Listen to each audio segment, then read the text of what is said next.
রাজনৈতিক দল গঠনের লক্ষ্যে সারা দেশে সাংগঠনিক বিস্তৃতি ঘটাচ্ছে জাতীয় নাগরিক কমিটি।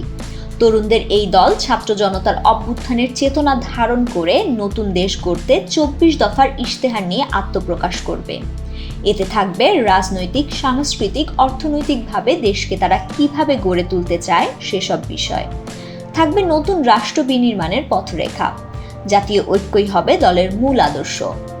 ফেব্রুয়ারিতেই দলের আত্মপ্রকাশের লক্ষ্য স্থির করা হয়েছে।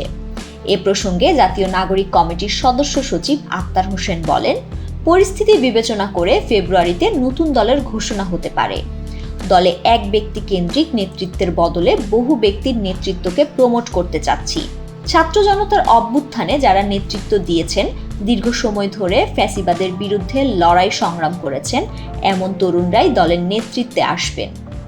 দলটির স্বরূপ বৈশিষ্ট্য কেমন হবে, এটির গঠনতন্ত্র সহ সব বিষয় ঠিক করতে নাগরিক কমিটির একদল তরুণ কাজ করছে। তাদের একজন নাগরিক কমিটির যুগ্ম আহ্বায়ক সরোয়ার তুষার। তিনি জানান, ২৪ দফা ম্যানিফেস্টো নিয়ে প্রকাশ্যে আসবে তরুণদের রাজনৈতিক দল। এর মধ্যে থাকবে জনমানুষের আকাঙ্ক্ষার কথা। আরও থাকবে তরুণদের উদ্যোক্তা হিসেবে সরকারি পৃষ্ঠপোষকতা দেওয়া, শিক্ষা প্রতিষ্ঠানে প্রতি বছর ছাত্র সংসদ নির্বাচনের বিষয়। তিনি আরও বলেন, আমরা আমাদের ম্যানিফেস্টো ২৪-এর অভ্যুত্থান বিবেচনায় ২৪ দফায় সীমিত রাখতে চাচ্ছি।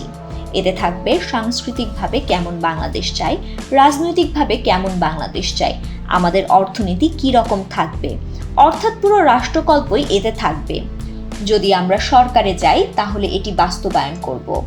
বলা হচ্ছে দুবার পর পর প্রধানমন্ত্রী নয়। আমাদের বক্তব্য হলো, জীবনে দুবারের বেশি কেউ প্রধানমন্ত্রী হতে পারবেন না। অর্থনৈতিকভাবে বড় বড় মাফিয়া সিন্ডিকেট ভাঙতে ক্ষুদ্র ও মাঝারি উদ্যোক্তাদের সহায়তা এবং পৃষ্ঠপোষকতা করা। পাশাপাশি অর্থনীতিতে যারা অবদান রাখে, পাচার করে না, তাদেরও পৃষ্ঠপোষকতা করার কথা থাকবে। এখন সবাই বিসিএস মুখী। তরুণরা যেন উদ্যোক্তা হতে পারে, সেজন্য প্রকৃত অর্থে পদক্ষেপ নেওয়া উচিত। এছাড়া বিশ্ববিদ্যালয় নিয়ে ভাবনা রয়েছে আমাদের।